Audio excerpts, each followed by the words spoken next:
Assalamualaikum warahmatullahi wabarakatuh. Halo teman-teman, perkenalkan nama saya Zahrinatul Hafizah dari kelas PAI 4E. Di sini saya akan menjelaskan mengenai pengembangan komponen evaluasi dalam kurikulum. Apa sih teman-teman pengembangan komponen evaluasi dalam kurikulum itu? Kegiatan evaluasi merupakan bagian yang tak terpisahkan di dalam pengembangan suatu kurikulum, baik pada level makro maupun level mikro. Komponen evaluasi ini ditujukan untuk menilai pencapaian tujuan-tujuan yang telah ditentukan, serta menilai proses implementasi kurikulum secara keseluruhan, termasuk juga menilai kegiatan evaluasi itu sendiri. Hasil dari kegiatan evaluasi ini dapat dijadikan umpan balik atau feedback untuk mengadakan perbaikan dan penyempurnaan pengembangan komponen-komponen kurikulum. Pada akhirnya, hasil evaluasi ini dapat berperan sebagai masukan bagi penentuan kebijakan-kebijakan dalam pengambilan keputusan kurikulum khususnya dan pendidikan pada umumnya. Baik bagi para pengembang kurikulum dan para pemegang kebijakan-kebijakan pendidikan, maupun bagi para pelaksana kurikulum pada tingkat lembaga pendidikan seperti guru dan kepala sekolah. Dan materi yang pertama yaitu pengertian komponen evaluasi dalam kurikulum. Komponen evaluasi adalah suatu komponen yang menyatakan seorang siswa lulus atau tidak dengan melihat perubahan sikap yang diharapkan dan telah disusun sebelumnya. Menggunakan komponen evaluasi ini, lembaga pendidikan dapat menggali informasi tentang ketercapaian sasaran dan tujuan. Mengingat pentingnya komponen evaluasi, mengharuskan evaluasi ini dilakukan secara kontinu karena komponen evaluasi ini berkaitan dengan relevansi kurikulum, pelaksanaan, kesesuaian program, dan kebutuhan. Evaluasi ini dilakukan untuk mencapai dua sasaran, yaitu sasaran terhadap proses dan hasil. Menurut Tyler, dalam Sukiman memberikan pengertian evaluasi ini berfokus pada upaya untuk menentukan tingkat perubahan yang terjadi pada hasil belajar atau behavior. Materi yang kedua yaitu peran komponen evaluasi dalam kurikulum. Nah, apa aja sih perannya? Yang pertama yaitu peran konservatif. Pada peran ini, evaluasi kurikulum berperan sebagai mencegah pengaruh yang bisa merusak di nilai masyarakat dan sebagai identitas masyarakat agar tetap terjaga dengan baik. Peran yang kedua adalah peran kreatif. Peran kreatif ini memuat hal baru untuk siswa agar para siswa bisa terus mengembangkan potensi yang dimiliki agar bisa berperan aktif dalam lingkungan sosial masyarakat dan bisa berkembang maju secara terus-menerus. Dan peran yang ketiga yaitu peran kritis dan evaluatif. Pada peran ini, evaluasi kurikulum sebagai seleksi nilai budaya yang perlu dipertahankan dan mana yang tidak perlu agar peserta didik memiliki arah nilai yang baik. Dan yang ketiga itu ada fungsi komponen evaluasi dalam kurikulum. Ada apa aja sih fungsi komponen evaluasi dalam kurikulum ini? Yang pertama adalah untuk mengukur relevansi, efisiensi, efektivitas, dan produktivitas pelaksanaan kurikulum dalam mewujudkan cita-cita pendidikan. Nah, kurikulum adalah suatu rencana pembelajaran yang berisi capaian tujuan, bahan penyajian, kegiatan, alat-alat, dan waktu pembelajaran. Sebagai suatu sistem, kurikulum merupakan bagian dari keseluruhan kerangka sistem sekolah. Kurikulum juga sebagai suatu sistem merupakan penentu kebijakan, prosedur pengembangan, penerapan, evaluasi, susunan personalia, dan penyempurnaannya. Fungsi sistem kurikulum adalah proses pengembangan, penerapan, dan evaluasi, serta penyempurnaannya baik sebagai dokumen tertulis, aplikasi, dan menjaga agar kurikulum tetap dinamis. Fungsi yang kedua adalah untuk mengetahui efektivitas dan tercapai atau tidaknya tujuan suatu kurikulum, maka diperlukan evaluasi kurikulum. Fungsi yang ketiga adalah sebagai alat untuk mengetahui pencapaian siswa dalam mencapai tujuan yang telah ditetapkan.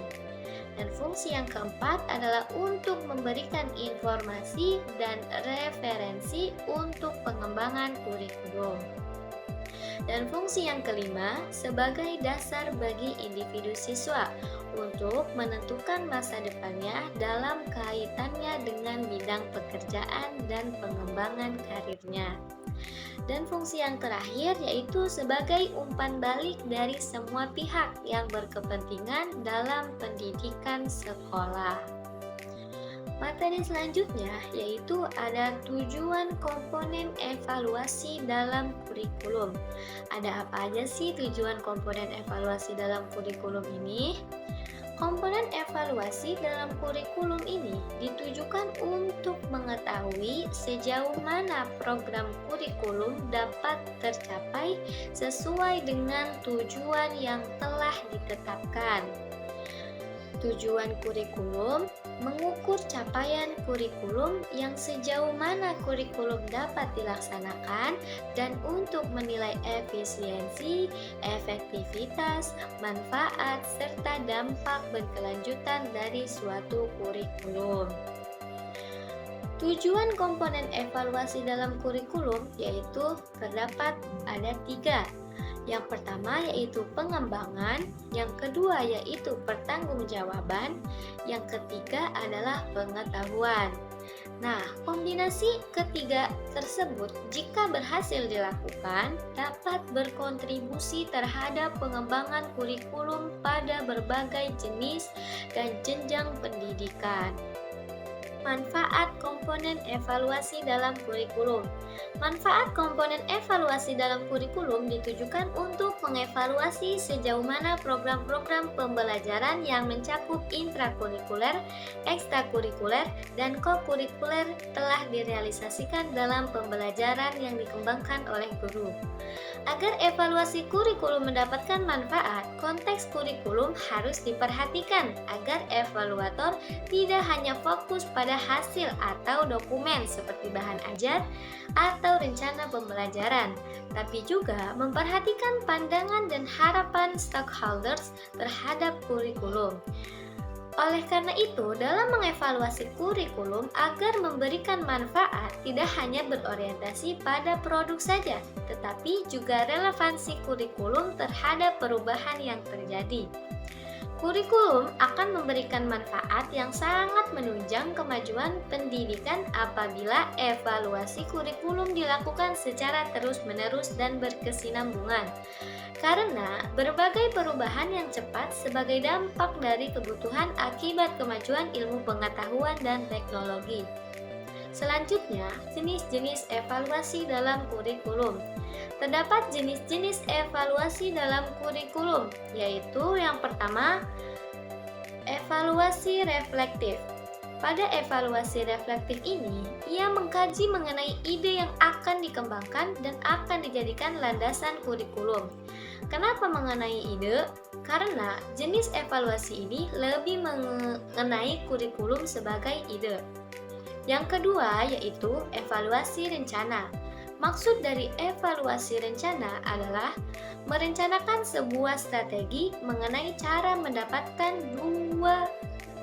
menganalisis data dan akan membantu dalam pengembangan kurikulum.